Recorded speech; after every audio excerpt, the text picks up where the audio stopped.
오늘의 사건 반장입니다.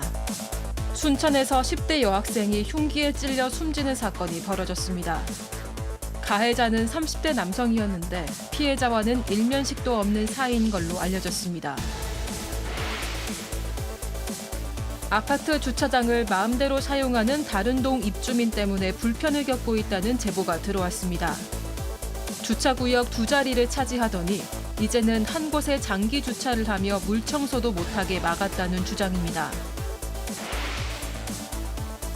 BJ 파이가 유부남 유튜버에게 차량 안에서 성추행을 당했다고 제보했습니다. 당시 항의도 했는데 가해자는 성추행을 한 적이 없다고 주장했습니다. 뾰로롱 안녕하십니까. 즐거운 금요일 밤이 또 돌아왔습니다. 이제 조금만 있으면 주말이 다가오네요. 좋습니다.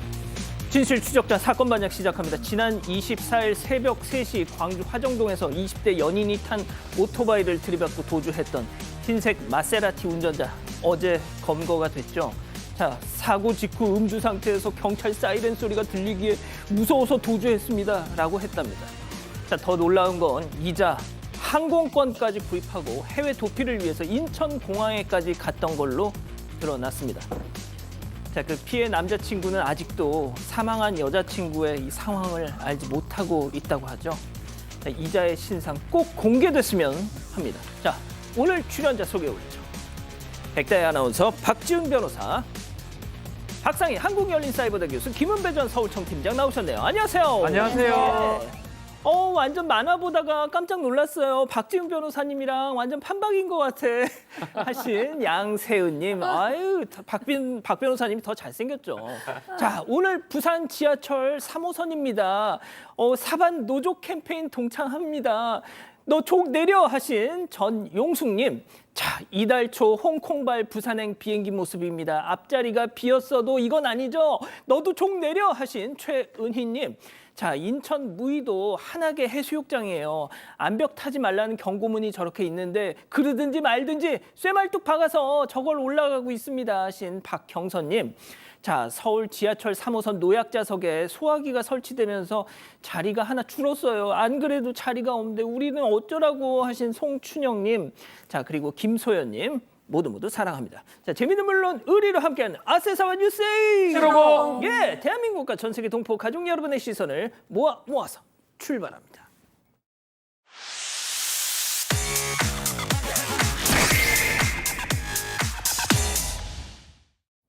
첫 번째 달려보죠. 길막 학부모입니다. 제보 영상 보시죠.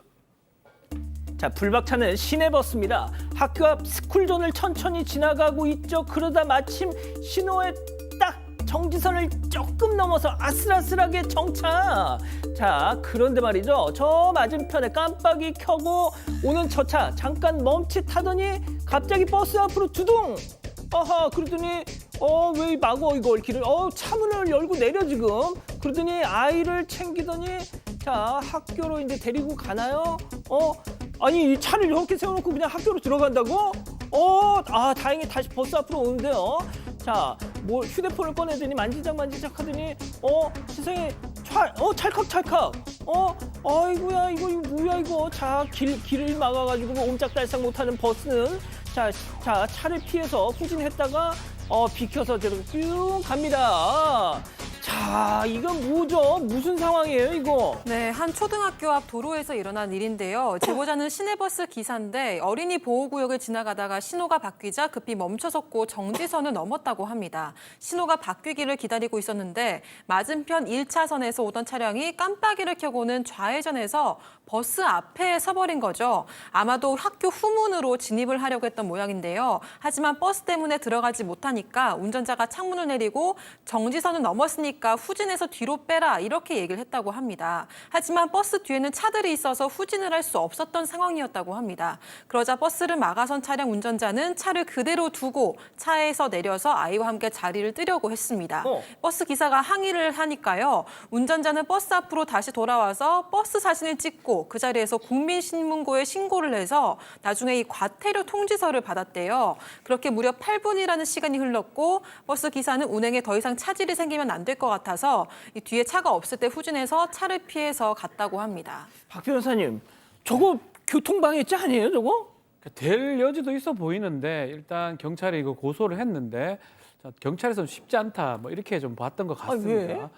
좀 더 검토도 필요하고 저는 뭐 정말 이해가 안 되거든요. 중앙선 침범, 뭐 중앙선 꺼져 있지는 않지만 해서 반대편에 와가지고 역주행 아니에요, 이거? 역주행해서 이상하게 되는 것도 그렇고 또 사진 찍는 모습도 이해하기 어렵고요. 뭡니까? 모르겠어요. 뭔지 모르겠어요, 왜 저러는지 진짜. 모르겠어요. 모르겠어. 뭐예요? 어. 뭐 어떻게 왜 무슨 감정이 안 좋은가 버스한테? 아유, 버스는 그냥 뭐 갈 길 가야 되는데 문제는 지금 범칙금 뭐 이런 거 버스 기사가 지금 내야 될 사진 찍혔고 뭐 이런 상황이거든요. 통지서 기다리고 있고 8분 동안 저렇게 그 대기를 저 했습니다. 버스 뒤로 차들이 쭉. 그러니까요. 운행에 대단히 방해가 됐고 저는 뭐 교통 방해죄라든지 왜 저래요? 나도 왜? 제보자분도 모르시죠? 왜 그럽니까? 왜? 네, 그러니까요. 알겠습니다. 자, 좋습니다. 예, 다음 이어가죠. 선 넘은 시험 문항입니다. 충격적인 제보 사진으로 만나보시죠. 자, 경남의 한 중학교 2학년 사회 과목 시험지입니다. 3점짜리 1번 질문 보세요. 사회와의 역할이 무엇인지 서술하시오. 자, 봉하마을에 살던 윤땡땡은 스스로 뒷산 절벽에 뭐야 이거? 뭐야? 자, 여기서 끝이 아닙니다. 이번엔 심지어 5점짜리 문제. 땡땡이는 유명한 중국 신봉자. 우리 반의 자, 교수님, 박상희 교수님, 이 제보를 저는 처음 접하고 합성 사진인 줄 알았어요. 그런데 바로 어제 중학교 2학년생들이 치른 실제 시험지랍니다. 네, 실제 시험지에서 저런 구문들이 나올 수가 있나요? 정말 이해가 되지를 정말 않는데요. 지금 시험 지문 안에 봉하마을 절벽에서 뛰어내려 중국 신봉자 그리고 우리 반의 비옷시옷이라고 되어 있는데요. 지금 이거를 보신 분은 이 중학교, 얘가 지금 경남 밀양에 있는 한 중학교인데요. 중학교 근처에 있는 체육관 관장님입니다. 이 관장님이 그 체육관에 다니는 아이의 SNS에서 이걸 보고 깜짝 놀라서 학교에도 전화하고 교육청에도 전화했는데 예. 실제로 이게 지금 시험 문제인 걸 다 인정했다고 합니다. 합성이 아니에요. 합성이 아닙니다. 그런데다가 지금 저런 이상한 지금 정치적인 느낌이 나는 잘 쓰면 안 되는 단어들도 나왔지만 우리 반의 비오시옷이라고 한 아이는 진짜로 그 반에 있는 아이래요. 그러니까 진짜 얼마나 기가 막히겠어요. 그래서 이 제보자께서는 교사가 정치색을 띨 수는 있지만 학생들 시험 문제를 이렇게 내는 건 진짜 아닌 것 같다라고 생각하시한다고 제보하셨습니다. 박 변호사님 뭐 하는 짓이에요, 왜 이거? 이래요? 또 이 얘기를 좀 하고 싶습니다. 납득하기 어려운 상황이에요. 정신 나갔어. 정신이 좀 죄송한 얘기지만 큰일 난 저런 상황이에요. 누가 봐도 노무현 대통령 얘기를 하는 걸로 보이잖아요. 저거를 누가 요새 지금 저렇게 합니까? 극우 사이트나 이렇게 하는 사람들 중에 간혹 저런 사람이 있는데 지금 그거를 시험 문제에 내서 또 학생들이 이름이 거론이 되고 있는 상황이거든요. 일단 오늘자 가정통신문으로 예. 학부모들은 사과 말씀 전했고요. 아이고. 그리고 거론된 학생들 직접 가서 사과하겠다라고 하는데 이미 늦었어요, 사실은. 이 문제 낸 교사가 사실 기간제 교사입니다. 그리고 올해로 계약이 종료되는데 어쨌든 간에 교육청에서 강력한 좀 조치가 필요하지 않을까 생각이 듭니다. 야, 진짜 이럴 수가 있나요, 진짜. 알겠습니다. 자, 다음 또 이어가죠. 어디 사는 뉘신지입니다. 자, 무시무시한 제보 영상 만나보시죠. 자, 어디선가 나타난 자동차 운전석에서 한 여성이 내리는데 자, 트렁크에서 뭔가를 꺼냅니다. 자, 옆에 있는 쓰레기통에 탈탈 털어내죠. 다시 트렁크 쪽으로 가더니 또 들고 와서는 다시 탈탈. 자, 스티로폼 박스는 옆에다 그냥 툭. 자, 차 트렁크로 또 가요. 또 뭔가를 들고 와서는 쓰레기통에 세 번째로 털어넣습니다. 자, 그렇게 한참을 왔다 갔다 계속 무언가를 버리는 저 여성. 자, 계속 버리네요. 언제까지 버리죠? 자, 마지막으로 트렁크 문을 닫고 차를 타고 유유히 사라집니다. 자, 놀라지 마십시오. 저 여성이 일반 쓰레기통에 버리고 간 저 무언가 바로 음식물 쓰레기였어요. 네, 맞습니다. 경기도 구리시 갈매동에서 있었던 일인데요. 한 오피스텔의 쓰레기 분리수거장입니다. 약 3개월 전에 한 승용차가 와서는 음식물 쓰레기를 일반 쓰레기통에 버리고 간 겁니다. 버린 양도 많았고요. 주변에 음식물 쓰레기 물기가 다 튀어서 물 청소를 해야 했다고 합니다. 당시 밤이라서 차량 번호가 식별이 안 돼서 붙잡지 못했었는데 그러다가 지난 23일에도 똑같은 차에서 똑같은 여성이 내리더니 5번에 걸쳐서 일반 쓰레기통에 음식물 쓰레기를 쏟아버리고 사라졌습니다. 제보자는 내용물이나 양으로 볼 때 식당에서 버리고 간 걸로 추정하고 있고요. 제보자에 따르면 법적으로 처벌이 어려운 건지 경찰 신고가 불가능했고 시청에도 문의를 해봤지만 쓰레기통 안에 버린 건 맞기 때문에 무단 투기로 보기는 어렵다 이런 답변을 들었다고 합니다. 제보자는 이 여성이 찾아올까 봐 또 걱정이 된다고 하고요. 지금까지는 이게 잘 수거가 돼서 처리가 됐는데 만약 나중에 문제가 되면은 오피스텔 측에서 다 뒤집어 쓰게 될까 봐 당연하죠. 걱정이 많다고 합니다. 자, 은배 팀장님, 그 무시무시한 목소리로 따끔하게 한마디만. 여보세요. 어. 예의를 지키세요. 그러면 안 됩니다. 됐습니까? 근데 어딜 보고 말씀하세요? 아, 저 화면을 보고 말하는 아, 건데 네네네. 저분 정말 이해가 안 가네요. 어이가 없습니다, 진짜. 예, 알겠습니다. 자, 다음 이어갈게요. 역대급 안구 테러입니다. 충격적인 제보 사진 만나보시죠. 자, 검은색 차 주목 사이드미러 옆에 빼꼼 올라와 있는 저것은 바로 운전자의 발, 한자로 족입니다. 자, 운전하면서 요가를 하는 걸까요? 족을 올린 것도 모자라 담배 든 손까지 쭉 내밀고, 아니 하다 내 차에서 발 올리고 담배 피는 것도 뭐라고 하는 거요가 아니잖아요 지금. 그렇습니다. 제보자는 지난 추석 연휴 때 인천광역시에 있는 인천 가족공원에 이제 가족끼리 놀러 가는 중에 신호대기 중에 서 있었는데 갑자기 옆을 보니까 차 승용 운전하시는 분이 그 발이 맨발로 쫙 올라 있는 거예요. 신호대기 중이라 그럴까 싶었는데 신호대기가 끝나고 출발한 중에도 저렇게 발을 맨발로 올려놓고 더군다나 담배까지 피면서 운전을 하는데 이거 도덕 불감증이 되는 거예요. 무슨 말이냐면 차 운전에도 예의를 지켜야 되지 않습니까? 그리고 저렇게 하면 사고 날 수도 있어요. 사고 나요. 그러니까 저렇게 하시면은 물론 뭐 경찰이 단속은 할 수는 없겠지만은 그래도 사고 위험도 있고 남이 볼 때 정말 안구가 툭 튀어나오지 않습니까? 저렇게 하시면 절대로 안 되니까 저 팔 당장 내리시고 담배도 안에다 끄고 안전운전 하세요. 제발 좀. 박 변호사님, 예. 사고 나면 급정거하면 어떻게? 사고 나면요 골절이 옵니다. 접힙니다. 접힙니다. 안으로 접힙니다. 맞습니다. 크게 다치거든요. 예. 당신 보기 싫어서 하는 게 아니고요. 사고 날까 봐 그러는 겁니다. 그러니까요. 자, 이어서 제보 사진 또 만나보시죠. 자, 여긴 대학가 카페 아닙니다. 한 자리를 차지하고 앉은 저 여성의 앞에 커다란 화면이 두둥. 자, 뒤에 있는 노트북하고 비교해봐도 차원이 다른 크기. 그렇습니다. 저 대화면 모니터를 카페까지 갖고 와서 직접 들고 와서 놓고 컴퓨터 작업 중이었던 것. 아, 박 교수님, 진짜 이런 사람들이 있네요. 와, 진짜 저 믿어지지가 않아요. 정말 우리나라가 맞는 거죠. 서울대 입구역 인근 카페라고 하는데 제보자 주장에 따르면 한 학생이 음료도 좀 저렴한 거 싼 거 시켜놓고 저렇게 커다란 모니터를 가지고 와서 오랜 시간 자리를 잡고 앉아서 이용을 했다라는 거예요. 물론 노트북을 사용하는 거는 우리도 이제 익숙해진 풍경이지만 저렇게 모니터 가지고 들고 와가지고 사용하는 거 보고 정말 충격받았다고 제보했는데요. 진짜 오늘 사건들이 다 왜 이렇게 진상 고백들이 많고 이러는지 알 수가 없는데 정말 커피숍에서는 정말 4,000원, 5,000원짜리 하나 찾아가서 먹고 전기세 저렇게 쓰고 주변 사람들한테 저렇게 피해를 입히고 정말 상식이 있으실 만한 분들이 정말 왜 이러십니까? 아, 그러니까 말이죠. 좋습니다. 자, 마지막 사연으로 가볼게요. 자, 지문미 부장님입니다. 집단지성의 판단을 원하십니다. 네, 자꾸 영어를 잘못 쓰는 직장 상사 때문에 괴롭다는 사연입니다. 이 사연자의 상사는요, 학력도 좋고 유식함에 대한 자부심이 크다고 해요. 직장인들을 대상으로 강의를 하러 다닌다고 자랑도 많이 한다고 합니다. 그런데 이렇게 완벽해 보이는 부장이 영어를 자꾸 틀리게 쓰는 겁니다. 예를 들어서 스트레스를 받는다를 스트레이트 받는다라고 하거나 정신을 뜻하는 멘탈을 대여를 뜻하는 렌탈 이렇게 이야기를 하는 거죠. 아, 그러니까 멘탈을 렌탈로? 네, 그런데 이게 실수가 아니라 정말 잘못 알고 있는 거여서 사연자가 다 민망했지만 지적은 못하고 그냥 듣고만 있었다고 합니다.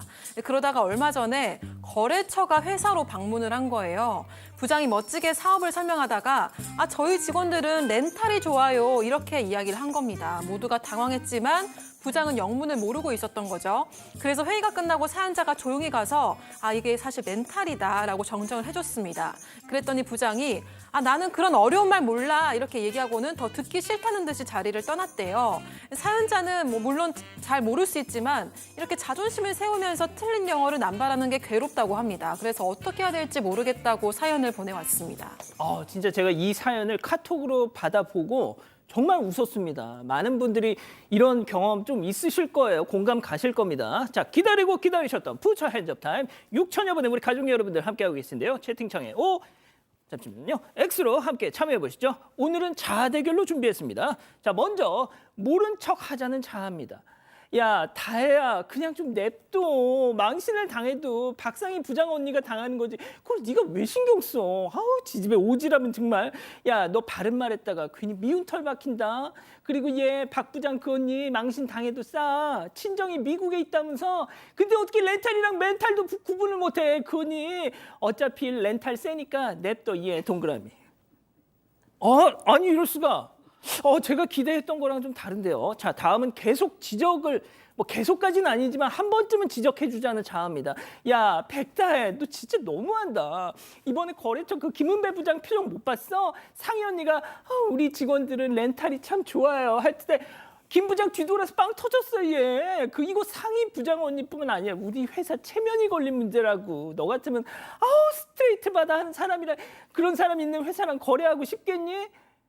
눈 딱 감고 시어머니 노릇 좀 해라 X입니다. 자, 은배 팀장이. 그렇습니다. 영어는 쉽지는 않습니다. 그런데 저 렌탈 그런데 제 친구도 그런 사람이 있어요. 야, 개인 프라이버시를 존중해야지 말을 야, 개인 프라이드를 존중해라 이런 말을 해요. 프라이드라고 합니다. 진짜입니다. 진짜. 그리고 저도 영어를 좀 쓰지 않습니까? 맞아요. 제가 이제 외사과 출신이니까. 그런데 내가 영어를 쓰면은 내 조카가 있어요. 캐롤 미국애거든요. 예. 삼촌 영어가 사투리야. 사투리라는 거예요. 남부지방. 그렇죠. 제가 무슨 말이냐면 워터를 미안합니다. 워터를 워터라고 그러고 컴퓨터를 컴퓨터라고 부르지 않습니까? 예. 부르는 대로 부르게 놔두세요. 상관하면 서로가 사이가 벌어져. 놔두십시오. 아니 이게 발음이 이상한 게 문제가 아니고 지금 이거는 전혀 엉뚱한 말을 하는 게 문제니까. 어쨌든 발음 이상해도 네. 잘못 써도 상사가 그러면 그 지적하면 싫어하잖아요. 그냥 진짜. 하는 대로 살으라고 놔두세요. 자, 교수님. 그러니까요. 그러니까 저희가 여태까지 여러 상사를 다뤘지만 냄새가 나는 상사, 소리를 내는 상사, 여러 상사들을 다뤘는데 그거는 이제 괴로움을 주고 다수를 괴롭히니까 저희가 상사한테 얘기합시다. 이게 이제 다수의 의견이었는데 요거는 조금 다른 것 같아요. 누군가한테 또 직접적인 피해를 준다고 볼 수는 없고 자존심을 너무 간드는 문제라서 이거는 윗분들이 지적을 해서 좀 영어 좀 제대로 써. 이렇게 위에서 얘기하면 고칠 수 있는데 아랫사람이 이렇게 얘기하면 정말 자존심 싸움이 될 수도 있어서 그냥 넘어가시죠. 근데 이게 한두 번도 아니고 말이죠. 박 변호사님. 저는 이제 개인적으로 개그하는 것 같거든요. 에? 멘탈 렌탈을 모르기도 어려워요. 그리고 진짜 스트레스하고 스트레이트를 구별하기 모르기도 어려워요. 그러니까 저는 사실 이거 얘기한다고 해도 안 될 것 같고요. 근데 은배 팀장님 아까 말씀하셨지만 그 프라이드하고 프라이버시는 그래도 조금 약간은 좀 저는 일부 이해가 되는데 스트레이트 받는다 한 이상한 소리를 그러니까 저는 왜 제가 이 말씀드리냐면 저희도 설마 싶어서 몇 번을 여쭤봤어. 그러면 그냥 계속 하는 거니까 그건 이게 소용없는 거죠. 상당히 무식한 사람이거나 상당히 개그를 한다든지 아니면 자신의 어떤 그게 강한 사람으로 보이거든요. 그러니까 이 사람한테 그 얘기하는 게 그 큰 의미가 멘탈 렌탈을 구별 못하는 사람한테 멘탈 렌탈 구별 하라고 하고 스트레스하고 스트레이트를 구별 못하는 사람한테 지적하는 게 뭔 의미가 있습니까? 그 생각이 들어요 저는. 그렇군요. 백다혜 아나운서. 이미 말씀을 한번 드렸잖아요. 저라면은 두 가지를 할 것 같아요. 일단 자연스럽게 수습하는 거. 예를 들어서 부장님 렌탈이 아니라서 멘탈이래요. 렌탈 저도 헷갈렸거든요. 이렇게 하면서 좀 알려드린다거나. 두 번째는 같이 영어 스터디를 만들어가지고 부장님이 똑똑하시니까 저희랑 같이 영어 해주시면서 좀 저희 가르쳐 주세요 하면서 같이 부서에서 영어 스터디를 좀 만들 것 같습니다. 함께 상생할 수 있는. 안 해줘. 평소에 나한테 좀 그렇게 좀 하지. 자, 우리 가족 여러분들. 네, 그 완소님은요, 굳이 지적할 필요 없습니다라고 하셨습니다. 그리고 아라비아의 별님도 지적하지 마세요. 사연자님 찍힙니다라고 하셨고요. 하지만 이지연님은 말씀드려야 됩니다. 인지 기능에 문제 생긴 걸 수도 있습니다. 이런 의견도 있었습니다. 그렇군요. 자, 사반 제보 메일과 카톡 제보 채널에서는 많은 사연 제보 기다리고 있습니다. 자, 유럽에 사시는 김유경님 보고 계시죠? 지난 주말 이탈리아 로마에 사는 친구 결혼식이 있어서 거길 다녀오셨다고요. 자, 남편분하고 로마행 기차를 타셨대요. 자, 그런데 건너편 좌석에 현지인 중년 부부가 타고 있더란 거죠. 뭔가 쎄한 느낌. 고개를 돌려서 봤더니 세상에 상의를 쭉 끌어올려가지고 코와 입을 막고 있더란 겁니다. 타고 가는 동안 계속 말이죠. 오해한 거 아니냐고요? 아니요. 유경님 부부가 열차에서 내리자 저 옷을 다시 내리더랍니다. 자, 코로나 팬데믹이 끝난 지 한참 지났어도 이런 식의 인종차별이 계속되고 있는 거 너무 안타깝다고 하셨네요.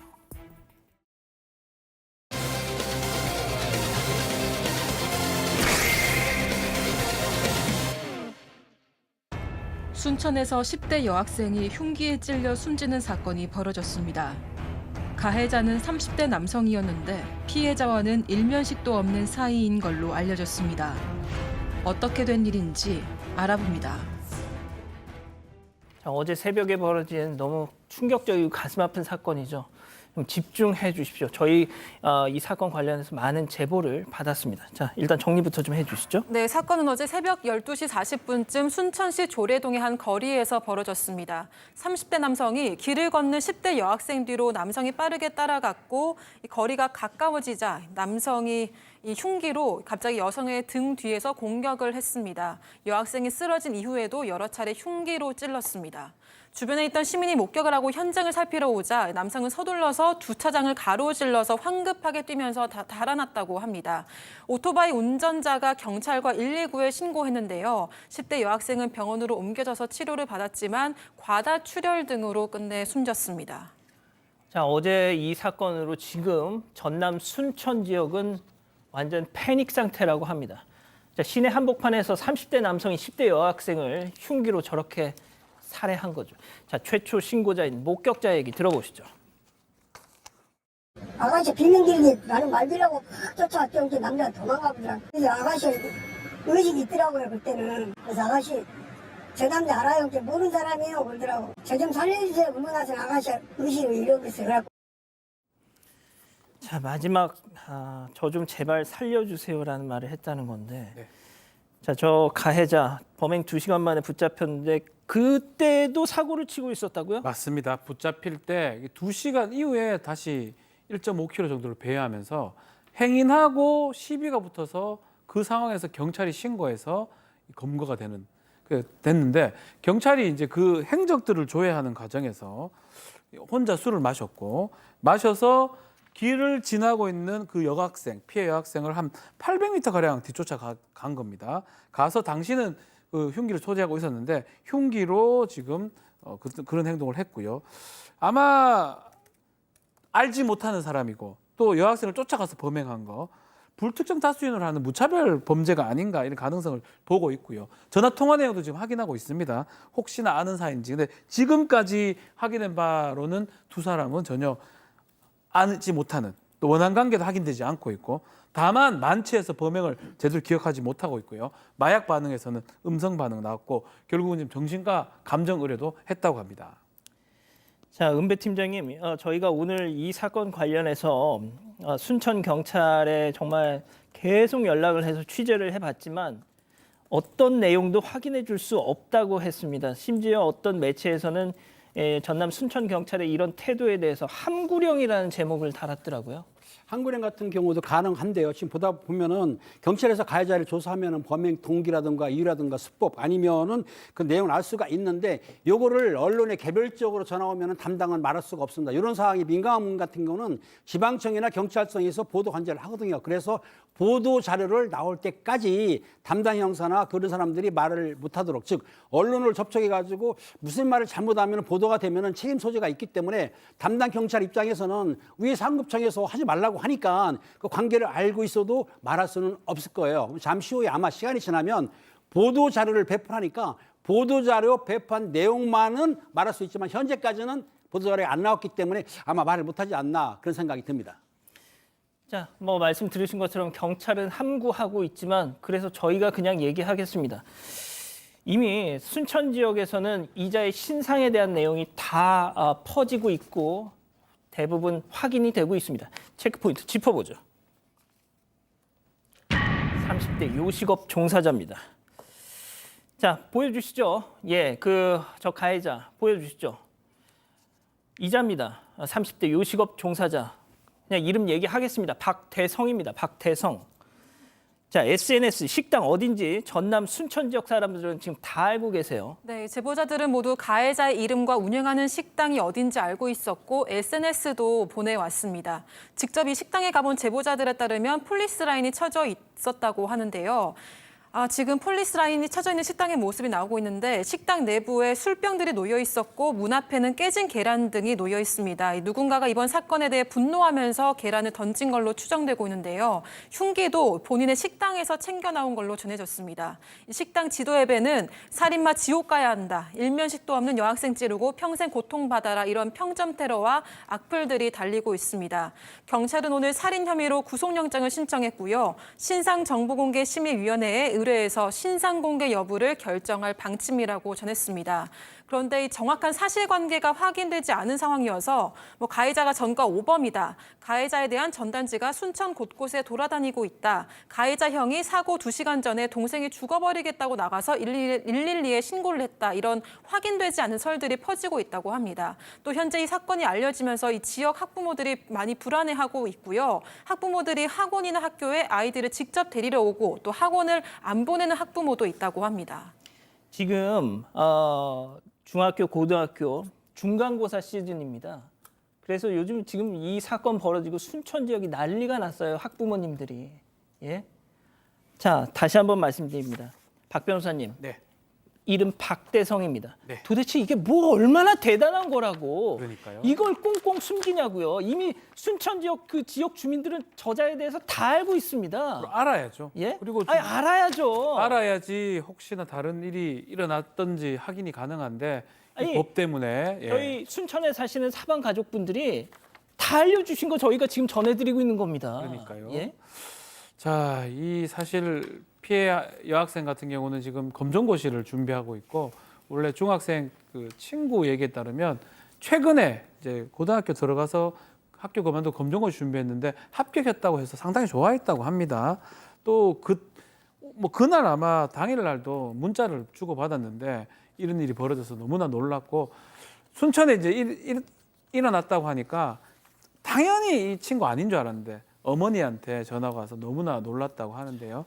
요때 이제 사실은 인근에서 거주를 하고 있는데 다른 친구 공부 마치고 가는 친구 배웅해주고 귀가를 하다가 이렇게 봉변을 당한 것이라고 합니다. 18살 꽃다운 나이에 정말 친구 바래다 주고 오다가 정말 이런 변을 당했습니다. 허망하게 세상을 떠났어요. 검정고시 합격해놓고. 예? 친구가 기억하는 고인은 어떤 사람이었는지 직접 들어보시죠. 솔직히 딱 들었을 때 제 친구인지는 몰랐죠. 어제 친구 부모님한테 연락이 왔어요. 실감이 안 났죠. 되게 장난기가 많았죠. 되게 활발했어요. 싶었던 것 같아요. 미래에 대한 그런 생각. 그냥 결국 보니까 재밌다고 저한테 뭐 공부를 알려주겠다 그랬거든요. 그냥 미안하다는 말만 해주고 싶어요. 항상 장난칠 때 좋은 말을 못해주고 무진 말만 하고 보낸 것 같아서. 장례식장에 다녀오셨는데 친구분이 눈물바다였답니다.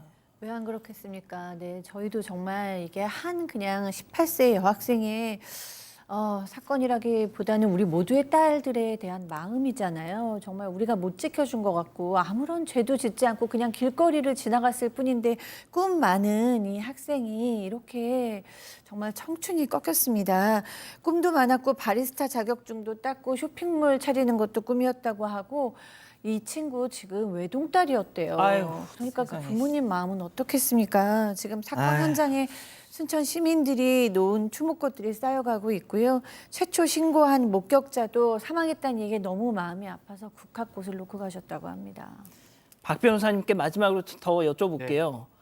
도대체 지금 채팅창에서도 그 인스타그램에서도 이자의 신상을 다 아셔. 자, 그런데 이자가 운영하는 그 찜닭집 상호 이런 거 다 공개를 못 하니까 막 초성으로만 얘기를 하고 계시는 거예요. 아, 이게 뭐 하는 거, 이게 나라 법이 왜 이래요, 도대체? 아마 이게 뭐 대수라고. 이제쯤 뭐 얼굴을 좀 사실 알려주는 게 맞죠. 왜냐하면 다른 범죄 그리고 그거를 알렸을 때 이 사람의 범행 동기라든지 이런 거 더 파악하기가 쉽습니다. 그런데 왜, 뭐 때문에 무슨 인권이 있다고 저 사람의 신상을 저렇게 어렵게 의뢰해가지고 언제 결론이 나겠습니까? 또 극단적으로 봤을 때 또 안 되는 경우도 있을 수 있기 때문에 이제쯤은 좀 고민을 좀 해봐야 될 부분이 아닌가 생각이 듭니다. 자, 계속 전해드려야 될 것 같습니다. 첫 번째 사건 정리하고요. 일단 두 번째 사건 이어가죠.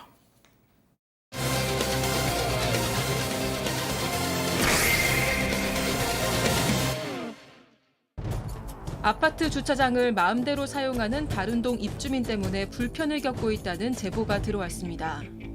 주차구역 2자리를 차지하더니 이제는 한 곳에 장기 주차를 하며 물청소도 못하게 막았다는 주장입니다. 그동안 무슨 일이 있었던 건지 알아봅니다.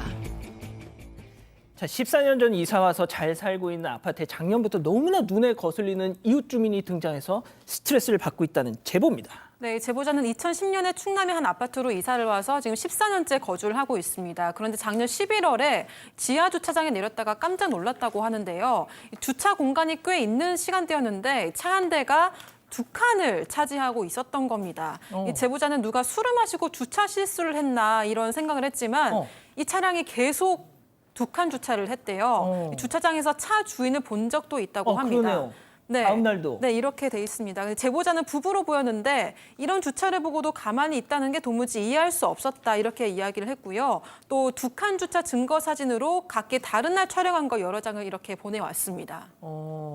박 변호사님 너무 얄밉다. 그래서 처음에는 아마 실수한 거 아니냐 생각이 들어서 2칸을 차지한 사람 잘 없잖아요. 그거 없죠, 아예 없는데.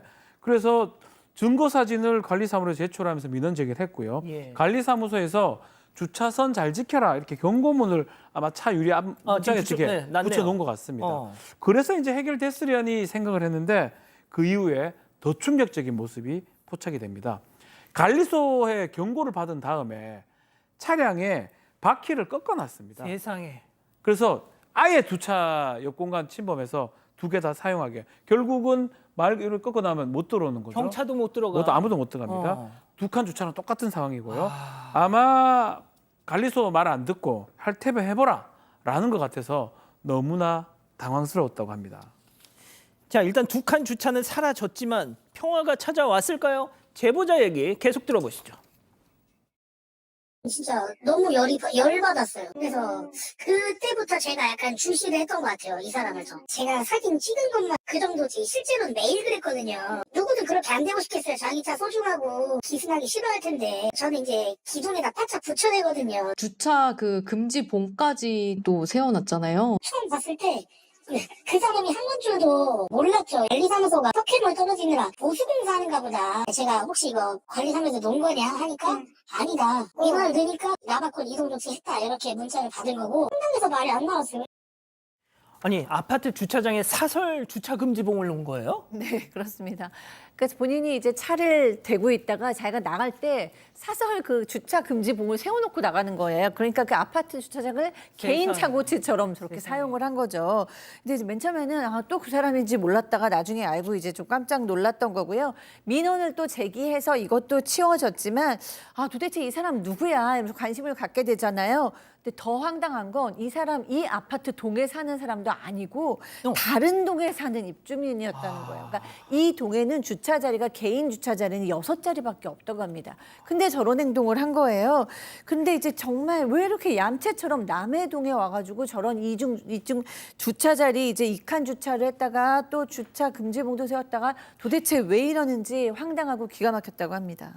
자, 그런데 또 놀라운 거 이 입주민에게 차 한 대가 더 있었다. 그렇습니다. 주차 금지봉이 치워졌습니다. 그런데 그 차가 세워졌던 자리에 1인 주차 구역인데 못 보던 차가 떡 돼 있는 거예요. 이상하다. 근데 그 차 주인이 똑같은 인물이다. 차가 2대였던 것이죠. 2대였는데 그 차는 뭐냐면은 차를 세워놓고 거기 덮개를 씌웠다는 거예요. 덮개를 보니까 뭐라 그러냐면 해병대 특수수색대 연맹 로고와 함께 CCTV 로고가 있는 거예요. 무슨 말이냐면 저렇게 덮개를 씌워놓고 해병대 특수수색대, 이 해병대 모욕하는 건데. 자, 그리고 위에 보면은 카메라 있지 않습니까? 카메라를 찍는다고 이제 설치했는데 저걸 확인해 봤더니 카메라는 가짜였습니다. 가짜였고요. 차 뒤쪽에도 가짜입니다. 저거는 차 뒤쪽에도 이제 그릇이 있었는데 그릇 옆에 있는 벽에 있는 배수구멍이 있어요. 근데 거기도 벽돌로 막아놨다는 거예요. 그러니까 보니까 아마 주차장 배수구멍에 쥐들이 왔다 갔다 한 모양인데 아마 쥐가 나와가지고 그 차 그 배기통에 들어가서 차를 망가뜨릴까봐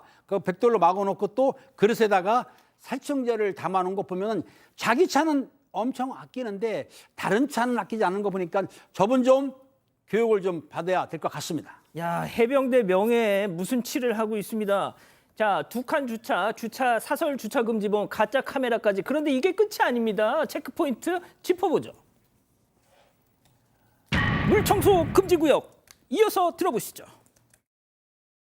오늘이 만약에 물 청소면 전날 공지를 다 하잖아요. 차량을 다 빼주세요. 아침에 물 청소가 들어갑니다. 새벽에 이제 퇴근을 해서 그 차를 대고 있는데 그 사람이 나오더니 그 앞에다가 폴리스 라인을 치는 거예요. 저는 뭐라고 생각하냐면 그거를 라인을 치니까 이거는 상식적으로 생각할 때 우리 관리실 일하시는 기사님이신가? 그래서 가서 봤어요. 거기다 경고문까지 붙여놨어. 이곳은 물청소 금지구역입니다. 다른 곳으로 이동해주세요. 이게 공용공간이고 자기가 무슨 권한으로.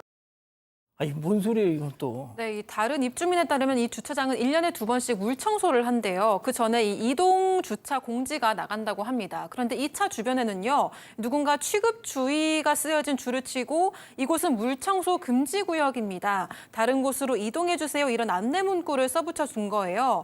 당연히 관리사무소 직원이 그렇게 한 줄 알았는데 알고 보니까 이 해당 차주였습니다. 그래서 주변은 물 청소를 아예 하지 못했다고 하고요. 결국 제보자가 문제를 제기해서 이 관리사무소 측에서 철거를 했다고 합니다. 저희 제작진도 이 관리사무소 측에 문의를 해봤는데요. 이 민원이 들어오면 이 철거하는 것 외에는 별다른 제지 방법이 없다고 전했습니다. 박 변호사님. 그래요. 상식에 뭐 법을 얘기하기 이전에 상식적으로 좀 해야 될 부분인데 일단은 덮개가 있는 그 차량 연식이 오래된 차량이라고 합니다. 부모님한테 물려받은 물려받든 뭐 어쨌든 간에 그게 뭐가 중요합니까? 저 덮개를 저렇게 저를 하는 것도 요새 있습니까? 잘 없는데 옛날도 아니고 해병대 아닌 것 같아요. 아니에요. 해병대 아니에요. 예. 기면 기다 하세요 나중에. 그리고 지금 얘기를 하니까 가족과 한번 상의를 해보겠다. 방송국 연락 왔다 하니까 조치를 하겠다라고 얘기를 사건반장 합니다. 연락이 오니까. 예. 그리고 아파트 관리소 사무 측에는 장기 주차는 민원 온다 하더라도 차량 이동해달라 이 정도 얘기는 할 수 있지 그걸 뭐 끌고 가거나 하기 좀 어렵다라고 난색을 표하고 있습니다. 참. 자, 2번째 사건 정리하고요. 3번째 사건 이어갑니다.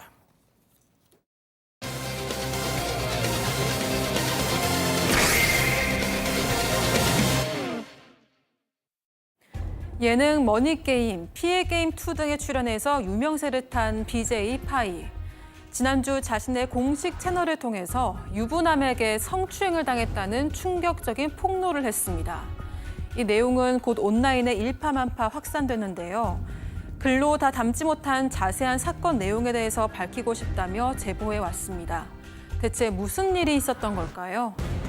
자, BJ 파이 예능 출연으로 많이 얼굴을 알고 계시더라고요. 본명 강다온 씨인데 자, 유부남한테 성추행 피해를 당했다는 제보입니다. 네, 이 제보한 이 사람 게임 방송에서 이렇게 하는 유튜버인데요.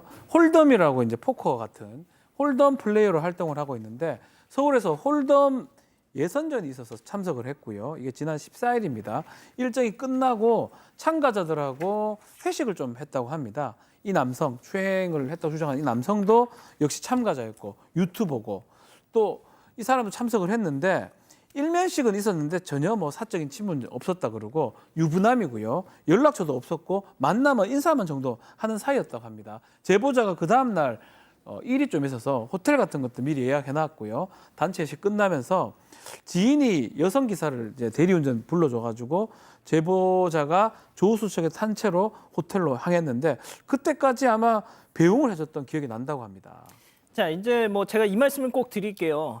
아니, BJ가 뭘 했든 그게 뭔 상관이라고, 이런 거 관심 없으니까 좀 사건 반장에서 다루지 마라고 하실 수도 있는데, 저희가 뭐 이렇게 이해를 해 주십시오. 이 성범죄 사건입니다. 저희는 사건을 전해드리는 방송이잖아요. 자, 그런데 성범죄 사건의 피해자가 마침 그래도 대중에게 얼굴이 알려진 BJ였습니다. 자, 박 교수님. 네. 자, 일단 만취해 있던 상태에서 자신의 차, 대리기사가 운전하는 차가 출발하자마자 정신을 잃었대요. 그런데 잠시 후 이상한 느낌이 들어서 정신을 차려봤더니 네, 본인의 차 안이었습니다. 그런데 본인은 뒷자리에 누워 있고 자기의 몸 위에 어떤 남자가 위에서 이렇게 덮치는 것처럼 하면서 옷 속에 손을 넣어서 몸을 만지고 있었던 거예요. 깜짝 놀라서 술이 확 깼다고 합니다. 그래서 여기 어디냐, 도대체 왜 여기 있냐라고 물었더니 그 남자가 도리어 뭐라고 그랬냐면요. 네가 주차장 아니라 호텔 밖으로 나가자고 했잖아. 기억이 안 나냐? 뭐 이런 식으로 얘기를 했다는 거예요. 그러더니 운전석에 가서 호텔로 돌아가서 아무렇지도 않게 방에 부축해서 데려다 줬다는 거예요. 그리고 숙취 해소제까지 사다 줬다고 합니다. 그러면서 본인의 휴대번호를 여성의 휴대전화에다 찍어주면서 무슨 일 있으면 연락해라 라면서 떠났대요. 그리고 또 문자까지 했다고 합니다. 살아있냐? 라는 문자를 남겼다고 합니다. 자, 분명히 대리기사와 함께, 여성 대리기사와 함께 호텔로 향했는데 정신을 차려보니 웬 친분도 없는 남성이 저 짓을 하고 있더라는 주장인 겁니다. 대체 그 남성은 어떻게 차량 안까지 들어올 수 있었던 걸까요? 체크포인트 짚어보죠. 기다리고 있었습니다. 뭘 기다리고 있던 건지 직접 들어보시죠. 블랙박스를 확인을 해보니까 저는 이제 대리기사님하고 둘이 출발한 게 맞고 이 가해자분이 제 호텔 앞에 주차장에서 앉아서 기다리고 계세요. 먼저. 네. 그러고서 걸어오시더니 대리기사님한테 제가 이분 일행이니까 제가 챙길게요. 라고 이야기를 해요. 그리고 차키를 건네받아서 운전을 해서 호텔 밖으로 나간 다음에 골목에 정차를 하고 이제 7분가량 차량이 멈춰 있거든요. 네. 그때 이제 저를 추행을 하신 거고. 주차장으로 들어가는 차를 멈춰 세우더니 빼가지고 자기가 운전해서 골목으로 갔다. 네, 목격자들의 이야기와 인근 CCTV 또 블랙박스 내용을 종합을 해보면요. 제보자가 대리기사와 함께 출발하자 이 남성은 일행에게 집으로 가겠다고 하고 호텔로 향했다고 합니다. 이 여성이 너무 취한 상태여서 대리기사가 깨우는 데만 15분이 걸렸대요. 그래서 여성이 겨우 주차비를 결제를 하고 뒷좌석으로 가서 다시 잠이 들었는데 이것도 지금 기억이 없는 상태라고 합니다. 그런데 회식 장소 주차장과 이 호텔 사이가 거리가 걸어서 10분 정도밖에 안 걸릴 정도로 매우 가까웠다고 합니다. 그러니까 이렇게 출발이 늦어진 사이 남성이 먼저 도착을 해 있었던 겁니다. 남성은 차가 들어오는 걸 확인을 하고 대리기사에게 일행이니까 제가 챙기겠다고 하고 이 차키를 받아갔습니다. 호텔 기계식 주차장에 주차하는 척하더니 잠시 후에 골목으로 차량을 끌고 나갔던 겁니다. 자, 일행이니까 제가 챙길게요. 호텔 앞에 먼저 와가지고 이렇게 기다리고 있는 거 아까 블랙박스 영상 보셨죠? 자, 모든 퍼즐이 맞춰지고 난 뒤에 여성은 이 BJ 파이 씨는 이 남성한테 전화를 걸었습니다. 해명을 좀 들어봐야 되겠다라는 생각에 말이죠. 실제 통화 내용 들어보시죠. 여쭤볼 게 있어서 전화 드렸는데 제 차를 운전을 하셔서 골목에 정차시켜 놓으시고 제가 있는 뒷자리로 오셔서 제 왼쪽 가슴을 만지셨죠? 아니야. 아니에요? 응. 일단은 그럼 왜 오셨나요, 거기에? 생각해보니까 이제 너가 만약에 못 일어나거나 이러면은 좀 걱정돼가지고 혹시나 해서 딱 걸로 가봤지. 근데 아니나 다를까 대리기사님이 너가 안 일어난다고 막 뭐라 하더라고. 그래가지고 대리기사님하고 다 전화 마쳤고 대리기사님은 그런 말씀 하신 적이 없고요. 근데 그게 제가 정말로 걱정이 됐다면은 응. 대리를 불렀을 때 저랑 같이 타고 가셨다거나 그게 상식적인 거 아니에요? 아니, 지금 사실대로 얘기하고 있는 건데 당황스럽다 정말로 이렇게 얘기하니까. 자, 박 교수님. 네. 그러니까 지금 이 남성의 이야기는 이런 겁니다. 그러니까 그 대리를 불러줬던 지인이 기사한테 어느 호텔로 가야 합니다라는 거를 들었고 그래서 걱정이 돼서 따라가서 일단 뭐 이 BJ가 못 일어날 것 같다는 생각도 들어서 걱정하면서 먼저 가서 체크를 했다라는 거예요. 근데 이제 여성 대리기사가 오길래 안심을 해서 갈까 말까 했지만 그래도 걱정이 가시지 않아서 이제 결국 갔던 거고요. 골목길에다가 주차한 건 여성이 그렇게 해달라고 얘기했다라고 주장을 한 거고요.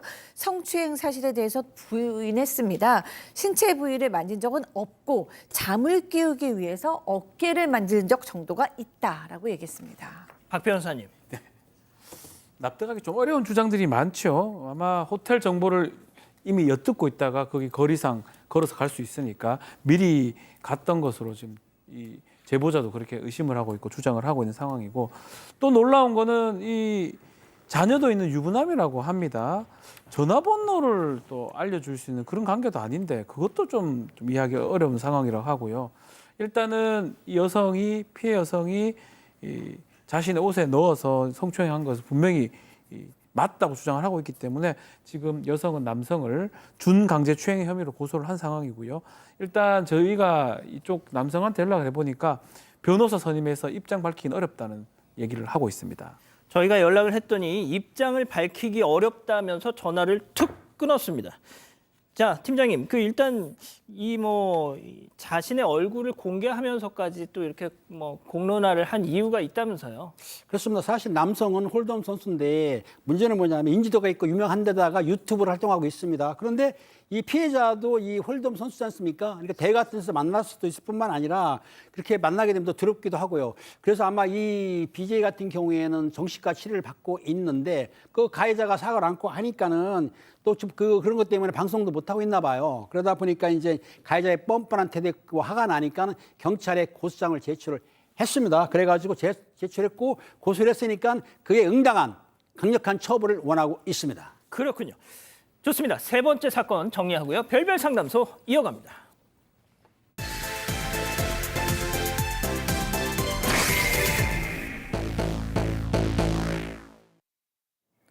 뜨거운 한낮, 한 임산부가 건물 계단 청소부터 시작해서 야외 분리수거함까지 정리합니다. 뱃속에 아이가 걱정돼서 잠깐이라도 쉬고 싶지만 자신을 지켜보고 있는 한 여성의 불호령이 걱정되는데요. 대체 두 사람은 어떤 관계고 무슨 일이 있었던 걸까요?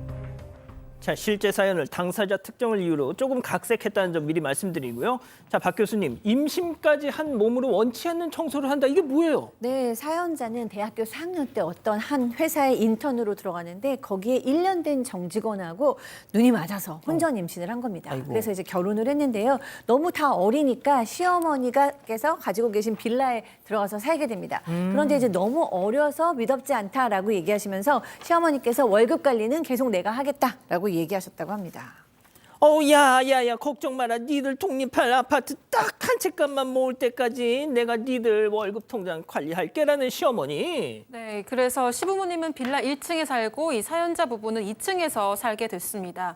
여성은 시어머니에게 생활비를 받으면서 지내는데 매일매일 가계부 검사를 하셨대요. 와우. 근데 이 100원까지도 어디에 썼는지 좀 추궁을 하셨다고 합니다. 이뿐만이 아니라 수시로 초인종을 누르고 집에 찾아왔는데 이게 임산부도 계속 누워있으면 아이에게 안 좋다면서 며느리에게 빌라 야외 분리수거함 청소 또 계단 청소까지 시켰습니다.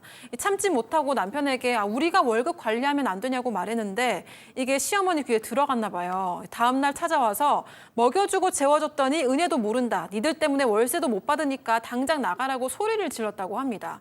결국 빌라 청소를 하면서 지내고 있는데 이 어느 날 친정엄마가 오신 거예요. 그래서 이 만삭의 딸이 계단 청소를 하고 있는 걸 본 겁니다. 그래서 친정엄마가 이 사태의 심각성을 깨닫고 그날 바로 전셋값을 지원해주고 이 두 사람을 독립을 시켰습니다. 아, 박 변호사님, 네네. 시어머니 이거예요. 아니 나는 임신부 운동을 시킨 건데 왜 그걸 청소를 시켰다고 그래? 그렇죠. 아이 낳았습니다. 손자 나온 후에 시부모님하고 다시 사이는 좋아졌고요. 다만 7년 동안 전업주부 생활하다가 아이 키우고 뭐 이런 거 하다가 월급 관리를 남편이 쭉 계속 했다고 합니다. 그 이후에 다시 간호조무사 취업을 했고 애도 좀 컸고 그래서 남편한테 내가 앞으로 돈 관리 좀 해보겠다고 얘기를 하니까 남편이 바닥짝 놀라면서 왜 그러노? 네가 그거 왜 할라노? 라고 얘기를 했다고 해요. 그러니까 통장 한번 보자라고 얘기하니까 남편이 아주 좀 깜짝 놀랄 얘기를 합니다. 어떤 얘기? 5년 전부터 시어머니가 돈 좀 모아라고 적금이라 생각하고 나한테 돈 좀 달라라고 요청을 했던 것 같아요. 와우. 그래서 며느리 몰래 100만 원씩 아들이 부모님한테 용돈을 드리고 있었던 겁니다. 아니 은행에다 적금 넣으면 되지 그걸 엄마한테 왜 줘? 그렇습니다. 뒤늦게 모든 사실을 알게 된 이 며느리 분노 게이지가 폭발을 했겠죠. 예. 그러면서 뭐라 했냐면 어쩐지 그동안 우리가 돈을 모았어도 줄도 센 거 왜 못 모은 이유가 있다 싶어서 화가 나니까 친정으로 가버렸습니다. 가버렸는데 친정 있다 보는데 7살 난 아들이 병에 걸려서 병원을 가게 됐어요. 그랬더니 병원에 시어머니하고 아들이 찾아왔는데 남편이 찾아온 거죠. 뭐라 했냐면 시어머니가 쭈쭈쭈 하면서 그렇게 마음을 곱게 써야지 자식이 안 아픈 거다 하면서 아들이 지가 번 돈을 엄마를 주는데 뭐가 용돈 줄 수 있지 뭐 때문에 그래 이런 식으로 어차피 너희들한테 내가 몇 배로 돌려줄 건데 뭐 그리 안이 꼽냐라고 혼을 내니까 이해 참다 못한 그 며느리가 시어머니 앞에서 그러면 어머니 그러시면 이혼할게요 와우. 라고 말하고 남편을 모르게 아들을 데리고 친정으로 가버린 것이죠. 세상에 내 아들을 데리고 며느리가 아니 와이프가 친정으로 애를 퇴원시켜서 갔어. 아빠는 몰라. 당연히 친정으로 처가로 달려갔겠죠. 네, 씩씩거리면서 찾아갔습니다. 이 장모는 장인이 집에 오고 있으니까 좀 진정하고 앉아라 이렇게 좀 달랬는데요. 그런데 이 남편이 장모한테 너무하시다. 저희 엄마는 우리를 위해서 돈을 불려주고 그대로 다시 돌려주고 했던 거다. 이렇게 잔뜩 흥분해서 따졌습니다. 급기야 남편은 어제 퇴원해서 지금 몸도 안 좋은 아들을 데리고 가려고 했는데요. 이 여성과 장모가 말리면서 결국 몸싸움까지 와우. 벌어졌습니다. 처음 보는 아빠의 모습에 아들도 울기 시작했고요. 이때 장모가 너는 부모도 없냐면서 이 사위의 멱살을 잡은 거예요. 세상에. 그러자 사위는 때리세요라고 하면서 막 머리를 들이댔고요. 이 말이 곧 현실이 됐습니다. 이 장모가 내 손주는 못 데려간다면서 정말로 사위의 머리채를 잡고 흔들어 버린 겁니다. 자, 이 상황 저희가 별별 극장으로 조금 준비했습니다. 이해를 돕기 위해서요. 자, 별별 극장 레디 액션. 머리 아까 몇 개 머리 남지도 않았는데 그 와 이랍니까 장모? 장모? 님자는 어디 갖다 붙였어? 그래, 입한사판 가자. 너 자네 내가 준 전세금은 언제 갚을 거야? 그래서 좀만 기다려 보이소. 저 엄마가 그 내가 준 돈 그저 잡불리고 있거든요. 아직 때가 왜 웃노? 때니? 때를 불리니? 뭐 너 뭐야, 이게? 살다 너 같은 마마보이는 내가 처음 봐. 마누라 빌라 청소하는 거 다 봐놓고는 월급까지 빼돌리니? 천재 발사라. 확 그냥 고마 세리빡 확 그래서 상파가 안 되냐? 내가 이래 머리채 잡히고 막 이게 멱살까지 잡히고 내가 진짜 억수로 맞았거든. 너 그런다. 딱 두고 봐라. 너. 그렇습니다. 결국 말이죠. 이 남편이 친정엄마 그러니까 자기 장모를 고소를 했다고 합니다.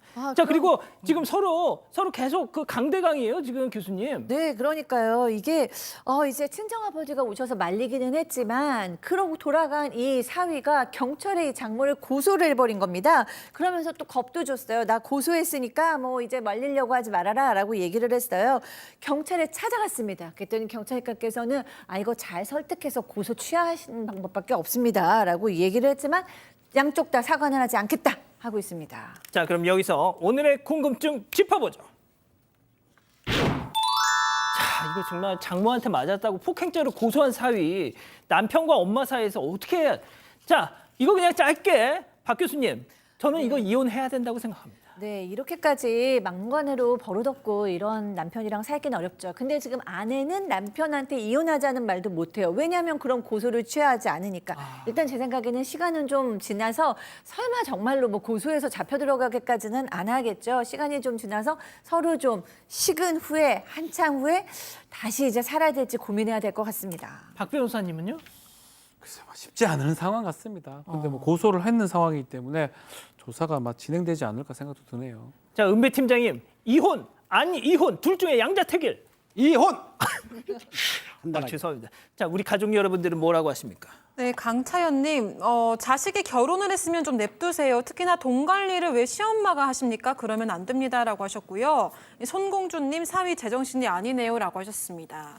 아, 진짜 이럴 수가 있군요. 자, 별별 상담소 이렇게 정리하고요. 잠시 전한 말씀 듣고 오겠습니다. 로게인 폼. 이것이 지금까지의 탈모 관리. 로게인 폼의 탈모 관리는 모낭 표적 케어. 특허받은 폼 타입으로 탈모를 치료합니다. 두피 케어를 넘어 모낭 표적 케어로. 로게인 폼. 로봇 청소기는 청소한다. 나루알은 생각한다. 두뇌로 사물을 알아보고 어떻게 피할지까지 계산하는 지능적 바닥 케어의 시작. 나루알 프레오 제트 울트라. 지연아, 알바 찾고 있어? 취업이 필요한 건 아니고 알바를 리스펙트. 이 회사가 딱이네. 이리로 오세요.